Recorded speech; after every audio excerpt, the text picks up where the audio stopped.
episode of Down and Dirty. Now today's topic is mental health. I think it's something that we've all been facing and not a lot of us really feel comfortable talking about it or even have a platform to kind of express our feelings. But today we're going to hear real stories and we're going to hear people's truth. So before we get started, I'm going to let you guys introduce yourself. Go ahead. All right, what's up, y'all? My name is Ruben D'Angelo. I am a musician, hip-hop artist, and I also do comedy skits with my brother. A lot of those on the way. Hey everyone, I'm Maya. Hey, how y'all doing? I'm Teasy.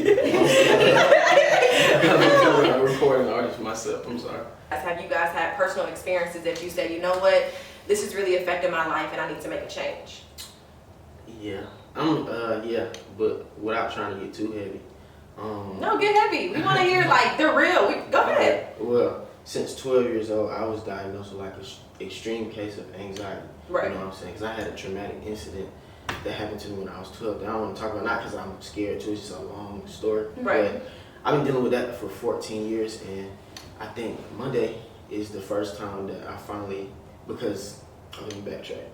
Last Friday, my anxiety put me in the hospital because of the way it works. And this Monday is the first time I'm ever gonna go for a psyche eval. You know what I'm saying? Because it's time to deal with it.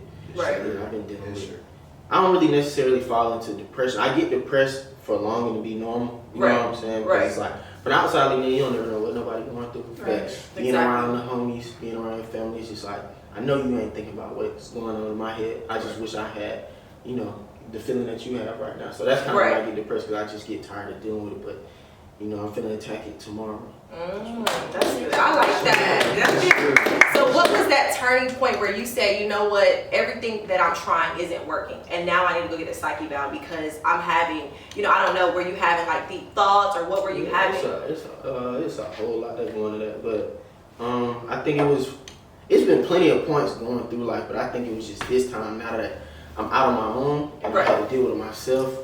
It was Friday when I went to the hospital and the doctor was like, you fine, bro, you just really need to get your anxiety in check. That's why you're in here. So I think it was Friday. It was just like, you know, because I never did medication, you know, because I got a strong faith in God, so I always believe like, you know, he put his toughest battles on the strongest soldiers. So I just been, the only way I deal with it is just prayer and pushing through it, you know what I'm saying? But this time I was just like, God, I need some extra help, because I don't want to be in and out of the hospital.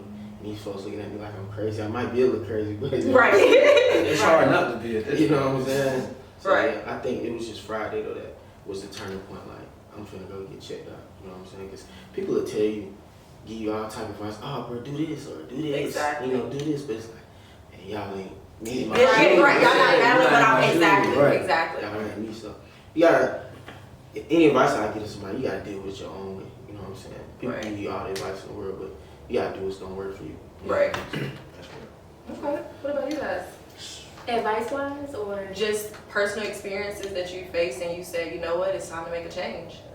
Okay, so yeah, it was what I said with the living back home with the parents, and of course I would say starting my career, getting it jumping, and I'm still handling it now. I haven't went to a doctor or anything like that, but I do write.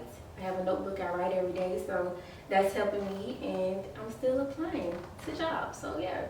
So in your adult life, do you think it got worse? Like, you know, your mental health got worse, or do you think that because, you know, as you're younger, you don't really think about things as much. You know, the stress level isn't as high. But now that, you know, you're on your own, you have to make ends meet. You have to figure out, like, your life is yours.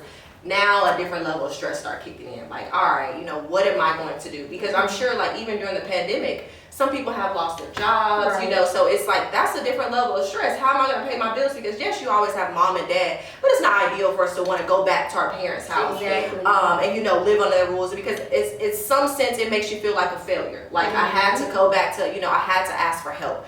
So what would you say in your adult life? Has it got better for you, or are you just still kind of working through it daily? You know, either one of you can answer.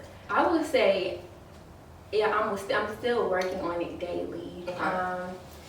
I don't want to say worse, but of course it is triggering. Like, it is stressful because I am an adult, and like you said, I don't want to ask my parents for money, in which I don't, but I do have bills. I have a car note. I have other things that I have to take care of. So I'm working through it. It's adult problem. It's adulting. Right. Adult. And that's what I'm doing. So yeah. What about you? So to answer the first question, for me, I guess one of the biggest things, if not the biggest thing that I dealt with, so I want to say about 2 years ago or 3 years ago actually, I found out that I had an autoimmune disease, and I didn't know at the time what it was. So when it first came out, it actually looked something like thrush. Right. And so, you know, I kept trying to get it checked out, and at the time, you know, not having health insurance or anything like that, It's tough. It's real tough. Exactly. So, you know, the doctors just kept giving me the runaround, kept more than likely taking my word for everything that I was saying, and opposed to them actually running real tests. Nobody actually did a blood sample. So things just kept getting worse, and eventually got to the point where, like, I started to get lesions over my body. My mouth was like really raw. On my tongue, it got really raw. Right. I couldn't keep my mouth closed for like a minute because the saliva would just build up and it would just constantly come out. And so at this time, I'm not knowing what's going on with me. I'm losing weight, you know what I'm saying? I'm not eating, not drinking. Right, you're trying to figure out what's going on. I'm trying to figure out, and I'm not able to work at the time, you know what I'm saying? And my nephew, this is when he was 2 years old. So his brothers wasn't even thought of yet. But he comes over to the house and he's, you know, so we always playing. Me and him always have a good relationship. So we always playing, but that day I'm not able to play with him, and he's noticing it. And he's only 2 years old. He see me go to the bathroom and I'm spitting up all this stuff. And he looks at me, he's like, "Ruben, you okay?" And for me, that hurt so bad because I couldn't give him an honest answer. You know what I'm saying? I wanted to tell him like, yeah, Uncle gonna be all right. But at the same time, I You didn't know, right? So, you know what I'm saying, that whole time, like, that did a lot for me. And then also, so when I was young, like, going through everything that me and my family went through, you know what I'm saying, from being homeless to, you know, having so many people do us dirty, I always kept it inside of me that I wanted to make sure that my mom was straight and didn't have to work for nothing. Right. So to not be able to hold up my end of the bargain, you know what I'm saying, because I ended up moving back in to the house with her, and I can't pay any bills at this time, so she's trying her hardest to make sure that everything's good. Right. And I can't do anything. And while at the same time she's trying to put up a brave face and look at her son and say like, yeah, no, you're gonna be all right. But deep down, I know she hurt too. Exactly. So like that did a lot for me at that time, because it just, you know, I didn't know what was going on. Eventually, I found out because my sister-in-law, she ended up, that was a crazy situation, but she ended up, you know, suggesting me to go to Emory. Went to Emory, you know, did everything that we were supposed to do, and I eventually got taken care of. And now I'm not over it. I'm still gonna have to live with my autoimmune disease, but for the most part, I got a better hold on it. But it's still like, you know, the trick is I never know, like, if you look at my hands right now, you know what I'm saying, it's not as bad because I've been putting ointment on it, but they broke out like real bad, and I never know how somebody's gonna see it or what they're gonna say. And I try not to think like that, but it's like I can't help it. I never know if something's on my face or whatever the case may be. So it's like one of those type of things that like feeds into that insecurity, because it's like, damn, I can't really control it too much because I never know when this is gonna pop up on me. So that had been the biggest thing for me, and because like I lost my uncle to cancer, and I didn't want my nephews to lose me at a very early age. My uncle was a big influence on me in my life, and you know, still to this day I hold on to everything that he taught me.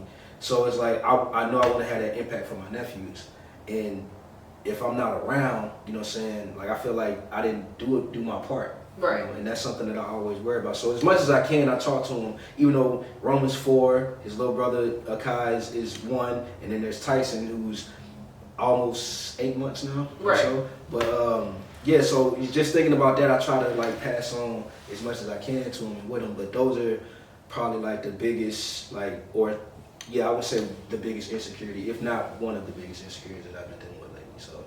And so when you were going through that, what was your like mental state? Like, were you just honestly like, I just want to live, like I just want that's okay? Yeah, and I had never like felt like that before. Like we had been through so much stuff, but it was never like I always had done a great job of like mentally keeping myself together. Right. No matter what I was going through, I knew I was gonna be able to. And then, you know, me doing music, that's an outlet for me. But in that time frame, now I can't even really do music. Right. You know what I'm saying? It's hard to even focus on any of that stuff.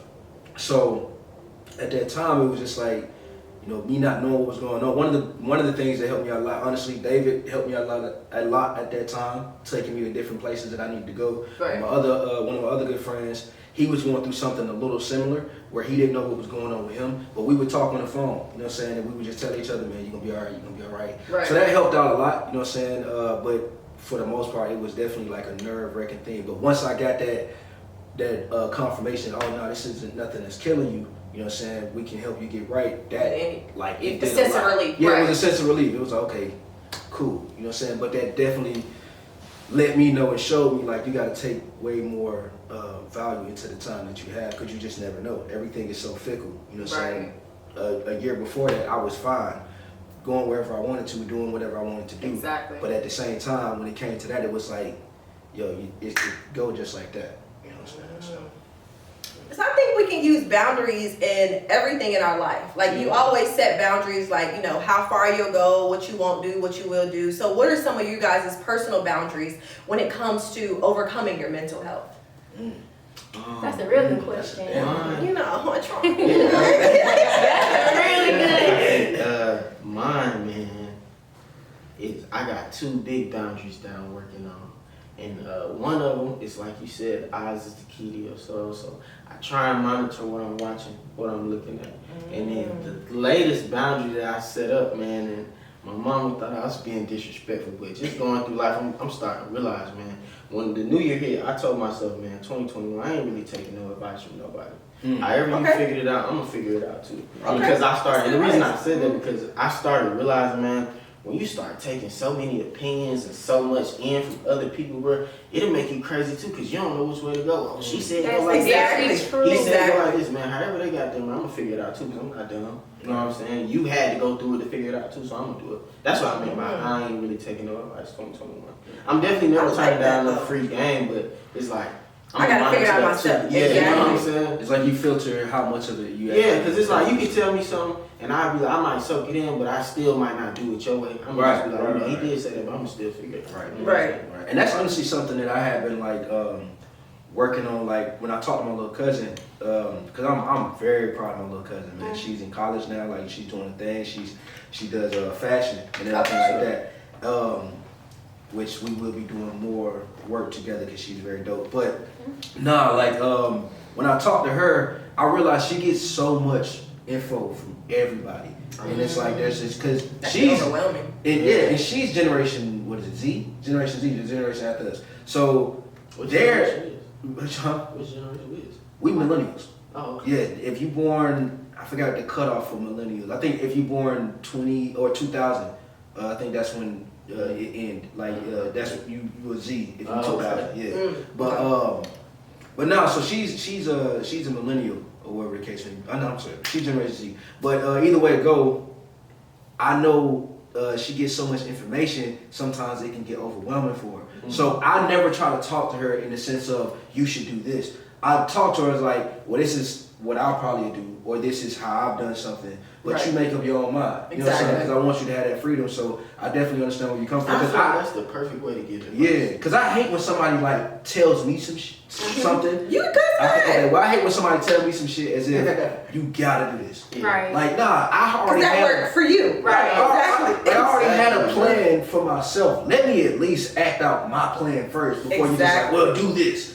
But to just throw it in my face like, no, you gotta do it this way or it's just not gonna work. That's not true. There's so many different ways, especially now, you got so many different ways to do things and approach things, social media, you know, you can still walk up to people. It's all these different ways you can figure out how to do something.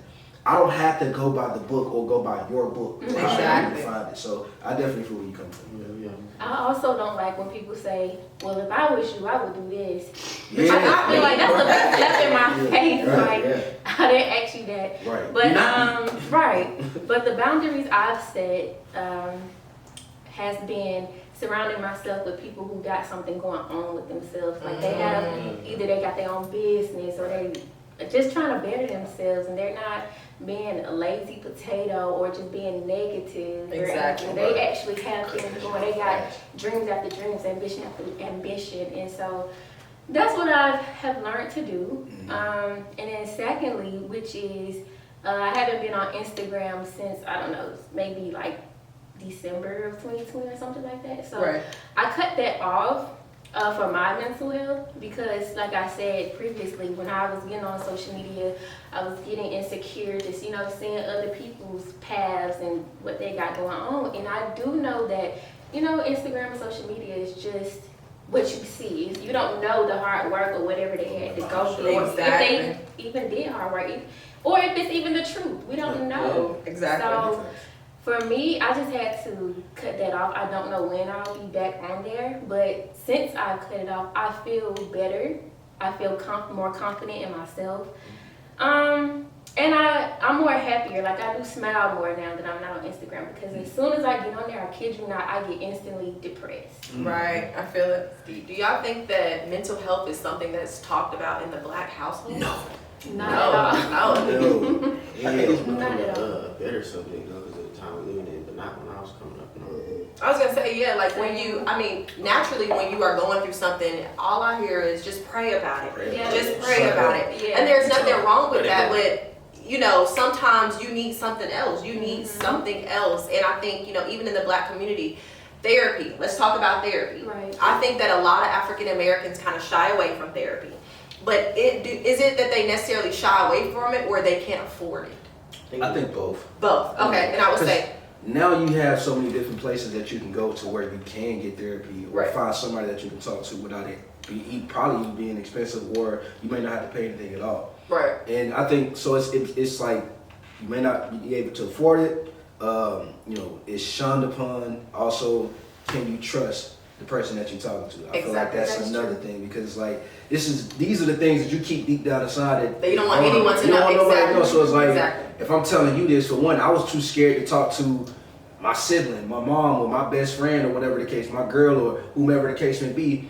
But now I'm supposed to be able to open up to you, and I don't even know who No, you are. Exactly. Yeah. You know, so it's one of those, it's a lot of those. And then, yeah, like we said, like throughout majority of your life, you're told, you know, oh, suck it up, oh, let that go, oh, be a man about it, or be a woman, be strong, this, that, and the third. But it's like, yo, these are deep things, like some of the stuff that nobody should ever have to really go through. You know what I'm saying? If you were young, like his experience going through that, you don't know, you're not supposed to deal with stuff like that, and you don't know how to deal with it. But now, if you don't have anybody to talk to or an outlet, it's just beating you up inside. Exactly. Or for y'all, you go to college and now you get out of it, people just say, oh, well, you know, you should be fine. Don't worry about it. It's going to come through. But it's like, nah, I did all that. For one, I'm in debt now because I just did that. Right. Exactly. You know what I'm saying? And on top of that, I did that to get this job that I'm not getting. Exactly. You know what I'm saying? I'm back home with this person who's beating me down. And then they make you feel bad because it's like, oh, well, you're not doing this and you're not doing that. But it's like, Exactly. I'm trying. Right. I'm trying. You know what I'm saying? Right. Like, I'm trying to figure it out. So. But I will say, to touch on what you said about the Black household, I will say, I don't want people to think that it's a sense of neglect, because now that I'm older, I realize like it's not talked about as much, or it's not supported in your household, because it started at the root of the tree. So it's like, I realized that my people ain't know how to deal with that because ain't nobody to show them how to do it. Right. Exactly. I come from a house of generational love, thing. but it's like shit. Her mama told her to pray about it, so I'm gonna tell my son to pray about it. You feel what I'm Exactly. saying? So it's like, it just started at the root of the tree though. You know what I'm That's saying? right. You gotta unlearn things, you know. Because I wouldn't tell my child, I'm gonna tell him to go pray about it by myself. You wanna go talk to Right. somebody? Yeah. Exactly. Right. Real talk, real talk. I want to add, like, I think it's a generational thing, because just like you said, when you have kids, what you're gonna do. Yeah. Of course, our parents didn't do that because, like you said, they weren't taught that. But for us, the millennials, we've been changing a lot of things. Exactly. And starting with Yeah. this topic now, so I think we're the game changers, really. For sure. Cause we're that bridge. We're Yeah. the bridge because like back then, our parents didn't have time to like sit down and talk about things in the same way because they had to work constantly. Yeah. Exactly. Because they didn't have the same advantages that we have now. So it's like we grew up, you know what I'm saying, a little bit more freedom. You didn't, now granted racism still exists and you know, there's still, you know, that oppression that comes with being, well, having black skin or whatever the case may be. But now, you know, we grew up at a time where you could be more proud of it. It was way more accepted. They had to fight every day to prove their acceptance. If you're a woman, you had to prove your acceptance at the job you're working at so you could try to move up. If you're a man, you had to prove that you were a man to hold down the household of your family. All these different things. So it was like to talk about mental oppression with or mental, you know what I'm saying, issues with your kids, it wasn't a priority at that time because you're like, man, I'm trying to make sure y'all eat. Right. Clothes on your back. Exactly. Now we have more freedom. You know what I'm saying? Now that the same agendas weren't pushed in, that, you know, or the agendas that were pushed then aren't pushed now. Exactly. So we can do a lot more. So that's when we had that freedom, and you got to take advantage of it. So to know what you said, yeah, I think we definitely are, you know, changing a lot of different ways we view those stuff.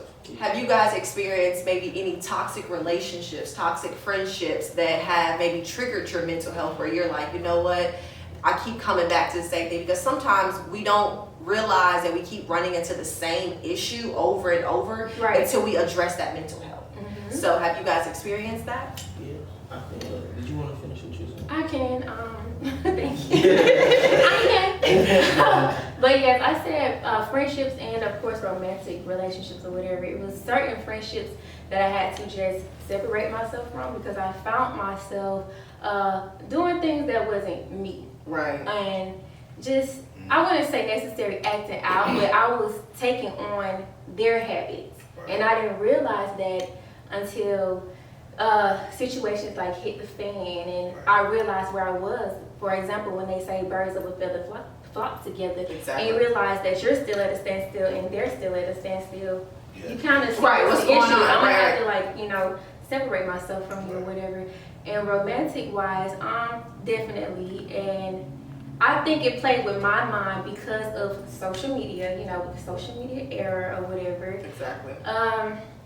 I know that's not a relationship topic, but situation, but tell it, girl, tell it. This is a safe space. Exactly. Everybody that had that one crazy person where you like, you know, I shouldn't be doing right. So yeah, back to social media.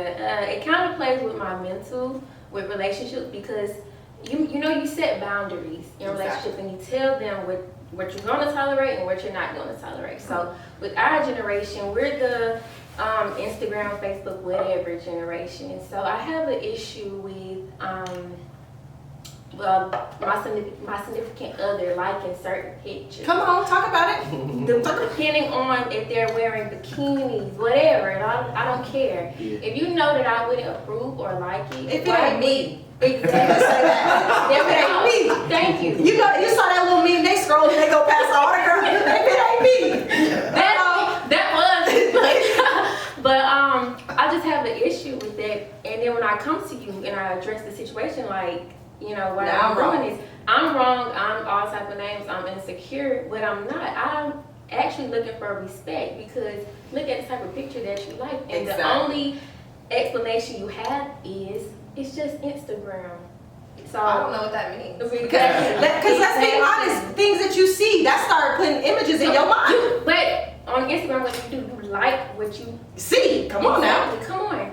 So I was like, I kind of got, I don't want to say depressed, but I got in a way where I would kind of question my self-worth. You know, the way I look, the way that I dress, the way that I talk, the way that I walk. And I knew then, like, you're not for me because if I gotta question all of that stuff, and that's messing with my mind. Now I'm trying to think, do I look presentable? Right. And I know I do. So, period, boo. But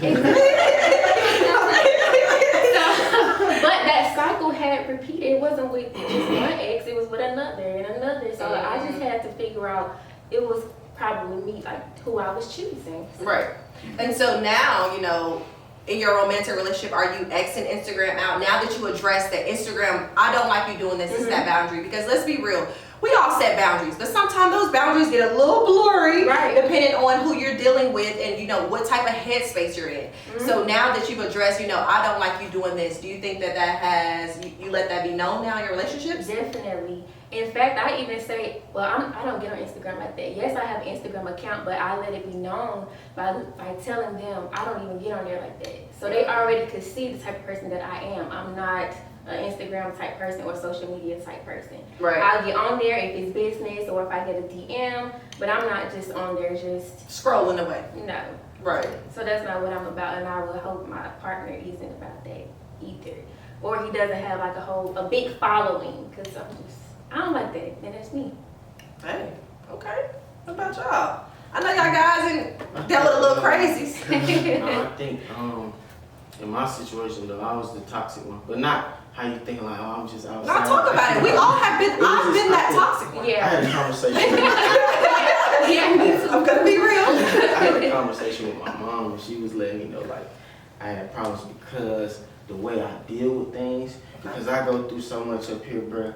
I ain't gonna say I ain't got time, but I wouldn't make the time. Like if it's not going my way, it's just like I'm gonna slide off over here. You feel me? But y'all seen the Get Out movie, right? Yeah. So it was this part that kind of explained how I feel on a daily basis, and I kind of cried when I seen it because I can never put it into words. So you remember when she was putting him in the trance with the tea, right? Mm-hmm. She was talking about when she was talking about when his mom died, and it like flashed back when he was in the bed and it was raining outside. And she was like, so you knew that your mom had died, why you ain't get up? You feel me? And he said the dopest stuff ever. He was like, man, because if I knew if I would have got out of the bed, it would have made it real what I was going through. Wow. You know what I'm saying? So that's kind of my mindset when I deal with stuff. It's like, yeah, I know what's going on, but it necessarily ain't real to me until I deal with it. You know what I'm saying? So when I'm in a relationship or dealing with friends, the stuff they might do, I just let it roll off my shoulder because it's not real to me. What's real to me is what's going on up here. But then it becomes real when I gotta deal with you. You know what I'm saying? And I've been dealing with the same girl for a while, and I'm still working on that. You know what I'm saying? Because we might get into it, and I go into my little turtle shit because I don't have time, or I feel like I don't have time to deal with this and what's going on in my head. You know what I'm saying? Right. I said I was the toxic one, but it's getting better. I'm taking my medicine and stuff. Okay, I want to thank you guys so much for sharing like your testimonies, your stories. Your stories. I just want to thank you guys so much, and hopefully this helped people at home. Like if you are battling with things or you need help, seek that help. Say something. But make sure you follow AybrielBTV on all social media platforms, and we'll see you next week for another episode of Down and Dirty. Bye guys. Bye.